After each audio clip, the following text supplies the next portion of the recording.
Diderot was a French Enlightenment thinker, philosopher, art critic, and writer.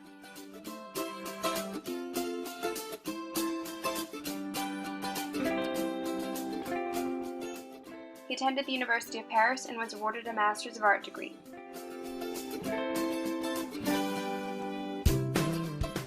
An avid reader of classics like Horace and Homer, Diderot's insatiable appetite for reading and literature disappointed his father, who had hoped he would continue on into medicine or law.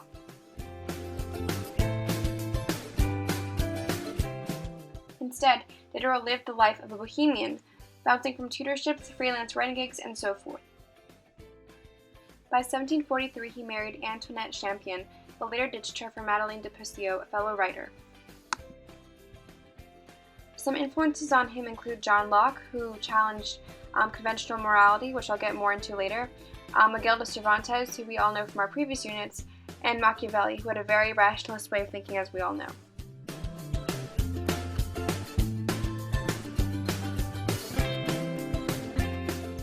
As far as his works go, Diderot became known for Essais sur le mérite de la vertu in 1745 and the publication of Pensées philosophiques in 1746, where he wrote things like skepticism is the first step towards truth. The work was considered too controversial, however, and was subsequently burned by the French government. He also gained interest for his support of John Locke's theory of knowledge in his Lettres sur les aveugles, where he attacked conventional morality, as I mentioned before, and as a result was imprisoned at Vincennes for 3 months. Diderot is most recognized, however, as the force behind the Encyclopédie, the foremost encyclopedia to be published in France at the eve of the French Revolution. It was a summary of information on all subjects that also questioned the authority of the Catholic Church. What Diderot accomplished was creating one of the most important books of the 18th century. Diderot, his goals were to reach a large public, and he used a system of engravings that work kind of like old-fashioned hyperlinks for people to understand better. He also wanted to encourage research at all stages of production, and he wanted to publish all of the secrets of manufacturing. By researching trades and breaking down their application and uses, the makers of the Encyclopédie hoped to propel liberal economic views rather than the mercantilist system that had been in place, protecting guilds and craftsmen. Some quotes from the Encyclopedia include, "No man has received from nature the right to command his fellow human being,"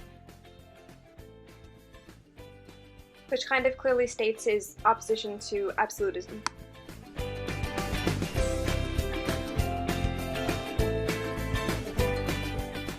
Thus, it's no surprise that Diderot was a huge inspiration for the French Revolution, and as Sainte-Beuve remarked, the first great writer who belonged wholly and undividedly to modern democratic society. He would go on to influence several important figures such as Johann Herder, who was a German philosopher during the Enlightenment, and Jean-Jacques Rousseau, who was an influential figure of the French Enlightenment and of 19th century Romanticisms. So now we're going to move on to Diderot's thoughts on a couple of different topics. First of all, because of everything I've said so far, I think it's pretty apparent that he's pro-democracy and thereby anti-absolutism. And despite being taught by Jesuits, he rejected and disdained Catholicism and all other organized religion. As for education, Diderot placed enormous emphasis on the importance of education. He wrote, "Education gives man worth, and even a slave begins to recognize that he was not born for slavery." In one of his publications, he actually drew up plans for a state system of public education and defended the principles of universal, free elementary schooling and education regardless of social classes. Attempting to ensure the actual accessibility of schools to all classes, Diderot considered it necessary to organize the state's material aid to the children of the poor.